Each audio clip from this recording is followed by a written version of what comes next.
ses opposants au mariage pour tous qui durcissent le ton. Des affrontements ont eu lieu hier soir avec les forces de l'ordre en fin de manifestation. Avec nous, Hervé Mariton, député UMP de la Drôme, l'un des plus fervents opposants au mariage pour tous. Bonjour. Des affrontements ont eu lieu hier. Brigitte Bardot sur BFM TV dénonce une politique violente qui appelle à la violence. Le ton se durcit de la part des opposants. Pourtant, la loi a suivi le parcours parlementaire.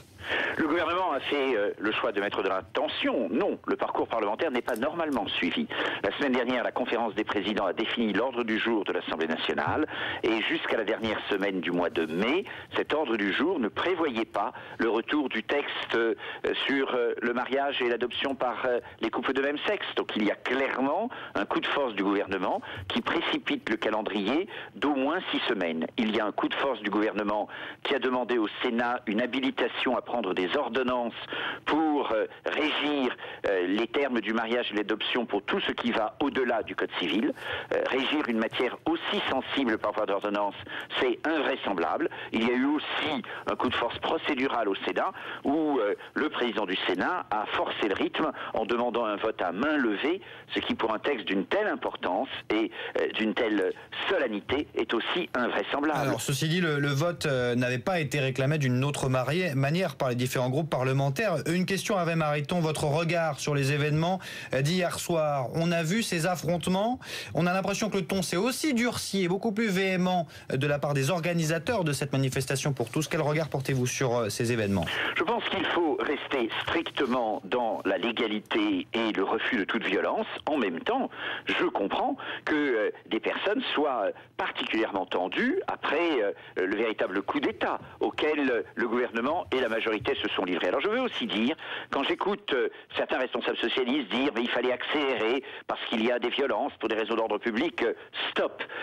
Les violences ont été extrêmement marginales à chaque manifestation. Elles ont été le résultat de l'incompétence absolue et de la volonté de provocation du gouvernement, par exemple refusant de manifester sur un espace suffisant lors de la manif du 24 mars, lorsque le rapporteur du texte à l'Assemblée dit qu'il arrête ses tournées parce qu'il y a des risques de violence.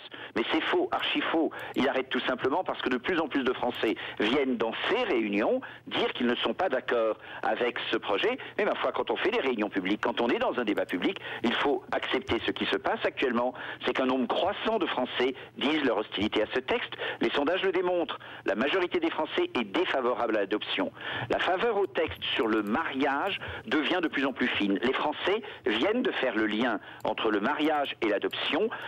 La fureur contre ce texte, en réalité, monte. Le gouvernement se rend compte qu'il perd les pédales, que ce soit dans le domaine économique, quant à son comportement moral, et là, sur ce texte, et veut accélérer les choses parce qu'il voit bien que nous sommes sur le point de la bascule où aujourd'hui, une majorité de Français deviennent vigoureusement opposés à ce texte, comme à bien d'autres volets de la politique de ce gouvernement. On est dans une situation jamais vue, je vous le redis, d'un strict point de vue procédural. L'ordre du jour de l'Assemblée ne prévoyait pas le retour du texte avant la fin du mois de mai.